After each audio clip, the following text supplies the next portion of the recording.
اس وقت اس کے پاس 5000 بہترین سوار تھے جو خاص لشکریوں پر مشتمل تھے۔ اپنے ان 5000 جان نثاروں اور سرکردہ لشکریوں کو لے کر بابر کے خلاف میدان میں کود پڑا۔ یہ ابراہیم لودھی کی طرف سے بڑا ہولناک اور جان لیوا حملہ تھا۔ اپنے پہلے ہی حملے میں اس نے کئی مغلوں کو قتل کر دیا، لیکن دوسری طرف ابراہیم لودھی کے مقابلے میں بابر تھا جس کی ساری زندگی میدان جنگ میں ہی گزری تھی۔ اس کے علاوہ بابر کا اپنے سالاروں اور لشکریوں سے سلوک ابراہیم لودھی سے قطعی مختلف اور ہمدردانہ تھا۔ جود و سخا اور انسانی ہمدردی اس کی طبیعت کی نمایاں خصوصیات تھی۔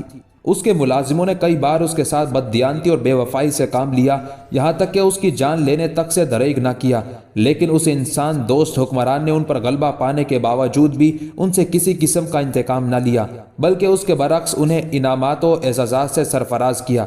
بابر صرف شکل و صورت اور ظاہری حیت کے لحاظ سے ہی دلکش اور خوبصورت شخصیت کا مالک نہ تھا، بلکہ وہ خوش بیانی، خندہ روئی میں بھی اپنا جواب نہ رکھتا تھا، اور اپنے ساتھیوں، سالاروں، لشکریوں کے ساتھ اس کا رویہ بڑا شفیقانہ، ہمدردانہ تھا۔ گو اپنے 5000 چیدہ اور سرکردہ لشکریوں کے ساتھ ابراہیم لودھی نے بڑا جان لیوا حملہ کیا تھا، لیکن اس کے مقابلے میں بابر تھا جو جنگ کا وسیع تجربہ رکھتا تھا۔ وہ بھی ابراہیم لودھی پر حملہ آور ہوا، جس کے نتیجے میں ابراہیم لودھی کے سارے ساتھی مارے گئے اور ابراہیم لودھی خود اس جنگ میں کام آ گیا تھا۔ جب میدان جنگ میں ابراہیم لودھی کے مارے جانے کی خبر بابر کو ہوئی تو اس نے پنجاب کے حاکم دولت خان کے بیٹے دلاور خان کو اپنے پاس بلایا اور اسے حکم دیا کہ میدان کے اندر لاشوں کا جائزہ لے کر دیکھے کہ کیا واقعی ابراہیم لودھی جنگ کے دوران مارا جا چکا ہے۔ بابر کا یہ حکم پا کر دلاور خان ہٹا۔ ساری لاشوں کا اس نے جائزہ لیا۔ اس نے دیکھا ایک جگہ سلطان ابراہیم لودھی خاک و خون میں لت پت پڑا ہوا تھا، جبکہ اس کا تاج سر سے جدا پڑا تھا اور شاہانہ صاحبان ایک طرف تھا۔ کہتے ہیں ابراہیم لودھی کی حالت دیکھ کر اس موقع پر دلاور خان بھی رو پڑا۔ اس نے ابراہیم لودھی کے خلاف بابر کو ہندوستان پر حملہ آور ہونے کی دعوت دی تھی۔ پھر دلاور خان بابر کی خدمت میں حاضر ہوا اور اسے اطلاع دی کہ ابراہیم لودھی واقعی جنگ میں کام آ چکا ہے، اس کی لاش میدان جنگ میں پڑی ہے۔ بابر بنفس نفیس اپنے سرکردہ سالاروں کے ساتھ اس جگہ پہنچا جہاں ابراہیم لودھی کی لاش پڑی ہوئی تھی۔ اس نے دیکھا 4 تکیوں والے تخت پر بیٹھنے والے سلطان ابراہیم لودھی کی لاش پانی پت کے میدان میں خاک و خون میں لت پت پڑی ہوئی تھی۔ کہتے ہیں بابر خود اس کی عبرتناک حالت کو دیکھ کر کانپ اٹھا تھا۔ پھر بابر آگے بڑھا۔ ابراہیم لودھی کا کٹا ہوا سر اس نے زمین سے اٹھایا اور اسے مخاطب کر کے کہنے لگا، آفرین ہے تمہاری جوامردی پر۔ اس کے بعد بابر نے اپنے سالاروں کی طرف دیکھا اور بڑی ہمدردی سے انہیں مخاطب کر کے اس نے حکم دیا، ابراہیم لودھی کی لاش کو غسل دے کر جہاں وہ قتل ہوا ہے وہیں اس کو دفن کر دیا جائے۔ اس کے بعد بابر نے جا بجا لوگوں کو متعین کیا تاکہ مال و حشم، خزانہ، شاہی خیمہ، ہاتھی، گھوڑے اور جملہ آلات اور تمام علامات سلطانی پر قبضہ کر لیں۔ چونکہ اس جنگ کے نتیجے میں بابر کے ہاتھ اس روز 2700 گھوڑے، 1500 ہاتھی، ابراہیم لودھی کا خزانہ، شاہی خیمہ، غرض کے جو کچھ ابراہیم لودھی کے پاس تھا وہ بابر کے پاس چلا گیا۔ کہتے ہیں اس جنگ میں لگ بھگ 16000 افغانی مارے گئے، 50000 کے قریب ہندوستانی سپاہی اس جنگ میں کام آئے اور 5000 کا وہ لشکر جو ابراہیم لودھی کے ساتھ تھا، جو سرکردہ لشکریوں پر مشتمل تھا، وہ بھی جنگ میں کام آ گیا تھا۔ سلطان ابراہیم لودھی نے ہندوستان پر 8 سال 8 مہینے اور 18 دن حکومت کی اور پانی پت کے مغربی حصے میں ہی اسے دفن کر دیا گیا تھا۔ ابراہیم لودھی کے مارے جانے اور شکست کے بعد افغانوں کی حالت عجیب و غریب تھی۔ اپنی 70 سالہ سلطنت کے دوران افغان بڑے دولت مند ہو چکے تھے۔ ان میں سے اکثر نے اپنے گھر بار، مال و متاع اور خزانوں سے دستبردار ہو کر اپنی جان بچانے کے لیے بنگال کی راہ لی۔ ان کے درمیان عجیب تفرقہ رونما ہو چکا تھا۔ اس کے بعد بابر نے مال غنیمت کا بندوبست کرنے کے بعد دہلی شہر کا رخ کیا۔ بابر جب دہلی شہر میں داخل ہوا تو دہلی کے عالم دین شیخ زین نے بابر کے نام کا خطبہ پڑھا۔ بابر نے سب سے پہلے سارے شہر کو گھوم پھر کر خوب دیکھا۔ اس کے بعد کئی قبرستانوں میں جا کر اس نے فاتح خوانی کی۔ مورخین لکھتے ہیں کہ حضور صلی اللہ علیہ وآلہ وسلم کی بعثت سے اس وقت تک 3 فرمانروا ہندوستان آئے اور اس ملک پر قبضہ کیا اور اپنی حکومت قائم کی۔ پہلا سلطان محمود غزنوی، کیونکہ عرصے تک اس کی اولاد ہندوستان پر حکومت کرتی رہی۔ دوسرا شہاب الدین غوری، جس کے بے باک بیٹوں نے بڑے جاہو جلال کے ساتھ حکومت کی۔ اور تیسرا ظہیر الدین بابر، جس نے خود اور اس کی اولاد نے کافی عرصے تک ہندوستان پر فرما روائی کی۔ اس طرح ہندوستان پر ابراہیم لودھی کی سلطنت کا خاتمہ ہوا اور ظہیر الدین بابر ہندوستان کا شہنشاہ بنا۔ امید ہے آپ کو یہ آڈیو بک پسند آئی ہوگی۔ دوستو کمنٹ باکس میں اپنی رائے کا اظہار لازمی کیجیے گا، اور جن دوستوں نے ابھی تک ڈیجیٹل اردو لائبریری چینل کو سبسکرائب نہیں کیا وہ سبسکرائب کر لیں اور ساتھ میں موجود بیل کے بٹن کو لازمی دبا دیں تاکہ ہر نئے آنے والی ویڈیو کا نوٹیفیکیشن آپ کو بر وقت مل سکے۔ اپنا خیال رکھیے گا۔ والسلام، اللہ نگہبان۔